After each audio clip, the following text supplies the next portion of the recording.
Chers internautes, recevez mes chaleureuses salutations au cours de ce mois d'avril. Alors, je voudrais vous parler de quelque chose qui sera tellement utile. C'est une approche de communication qui va vous aider dans toutes vos sphères d'influence. Ça va vous aider dans tout votre environnement, dans votre vie professionnelle, dans votre couple, entre vos amis, dans la grande famille, dans votre communauté religieuse. Ça va vous aider énormément. Il s'agit de quoi? D'un outil puissant qu'est la communication non violente. Mais moi, je voudrais mettre le zoom sur la vie du couple. C'est surtout par rapport à ça que je voudrais que vous puissiez adopter la communication non violente, vous l'approprier, aller sur Internet, chercher et vous serez édifié. Et vous serez édifié.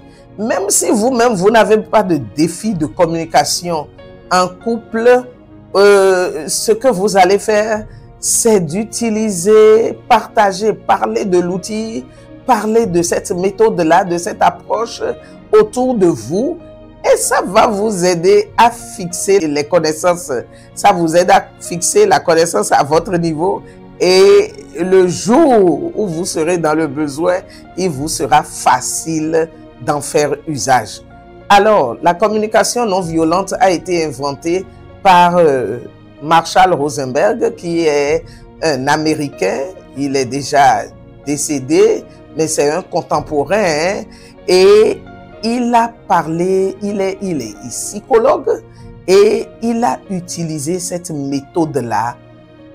C'est l'homme qui a parlé de les mots sont des fenêtres ou alors ce sont des murs, c'est ça.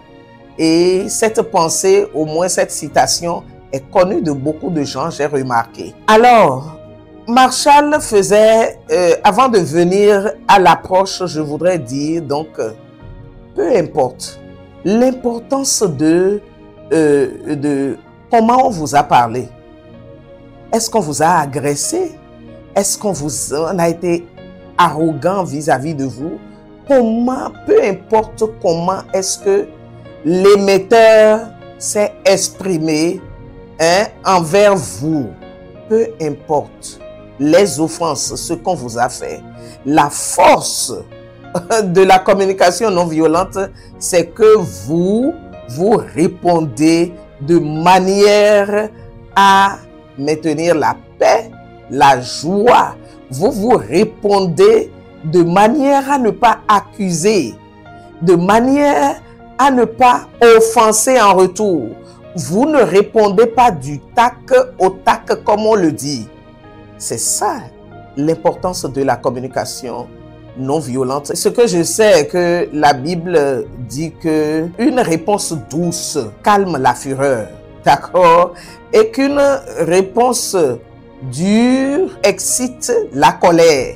Ça doit être dans Proverbe 15, verset 1er. Si vous vous référez à vos Bibles, vous verrez. Donc, et je fais ce recours-là à la Bible pour montrer que nous parlons de quelque chose qui est parfaitement biblique. Dieu veut que les êtres humains vivent en paix dans leurs relations interpersonnelles et que même s'il y a quelque chose à encaisser, que l'on encaisse au nom de la paix, au nom de la quiétude, au nom du contrat social qui nous lie, parce que l'être humain est un être foncièrement social. Alors, Rosenberg, Marshall utilisait des vidéos ou des marionnettes qui parlaient de chacal et de girafe. Chacal, c'est la communication habituelle à laquelle nous sommes habitués, où on laisse les faits, où on mélange les faits avec des commentaires et qui rejettent toujours le tort sur l'autre pour dire « Ah, c'est toi qui as commencé le premier, c'est toi qui m'as mal parlé, c'est toi. Donc, toujours, on est sur la défensive dans la communication de chacal, dans cette analogie-là. On est sur la défensive, on veut toujours démontrer que le tort est sur autrui. Lorsque on communique comme la girafe, c'est que on dit que la girafe a le cou très long et que le sang est pompé de son cœur et pour remonter dans son cerveau que ça prend du temps. Donc la girafe, dans sa communication, incarne la maturité, la réflexion ou l'autoréflexion et communique avec sagesse, communique pas du tac au tac. Et donc, ce que je dis là, si vous allez sur Internet et vous tapez communication non violente, vous allez voir des vidéos, des audios, des écrits, vous allez voir tellement de personnes ou de coachs, voilà, de psychologues qui empruntent cette approche méthodologique pour travailler. Et maintenant, pour en venir au moteur même, ce que j'appelle le moteur même ou l'approche méthodologique de la CNV consiste en quoi? Il consiste en 4 principes. Il y a l'observation, il y a les sentiments, il y a le besoin et la demande. Et souvent, vous allez voir que les 4 principes de la communication non violente, c'est le OSBD. Donc, je reprends. L'observation consiste à s'en tenir aux faits. Aucune déclaration subjective. Ah, je constate que quand je rentre du service, la vaisselle est là, non lavée. Ça, c'est un constat. Il n'y a aucun jugement là-dedans. L'observation, c'est ça. Le sentiment, maintenant, c'est se sonder soi-même. Le S amène à évaluer son ressenti à soi. Ça t'oblige en fait à discipliner ta pensée, à voir l'impact. Qu'est-ce que la situation ou les faits à propos desquels tu veux communiquer, qu'est-ce que ça a fait en toi? Est-ce que ça t'a donné de la colère? Est-ce que c'est de la tristesse? Et c'est ça. Et tu dois réfléchir, juger ton intérieur, ou interroger ton intérieur afin de pouvoir t'exprimer de façon juste, dire exactement et de façon très courte. Ce fait-là, ou ce que je vois, il n'y a pas de chaque fois. Il n'y a pas de chaque fois. Quand tu dis chaque fois, ça, c'est le jugement déjà. Donc, ce que je suis venu voir là, et ça m'a donné, ça m'a fait mal, ça m'attriste, ça me fâche. C'est juste exprimer le ressenti. Et maintenant, par rapport aux besoins, alors le besoin c'est quoi? C'est d'avoir une maison ou une cuisine où la vaisselle est faite et les ustensiles et les assiettes rangées. Une cuisine propre. Donc, c'est ça qu'il faut exprimer au niveau de B, du besoin. Et au niveau de la demande, qu'est-ce que nous pouvons faire ensemble pour que dans la maison, la vaisselle soit faite? C'est un exemple banal. Donc, voilà tout le moteur que je voulais vous transmettre. La communication non violente s'appuie sur l'observation et des faits, l'expression des faits, ni plus ni moins, le ressenti que vous exprimez simplement, le besoin réel que vous évaluez et vous exprimez la demande.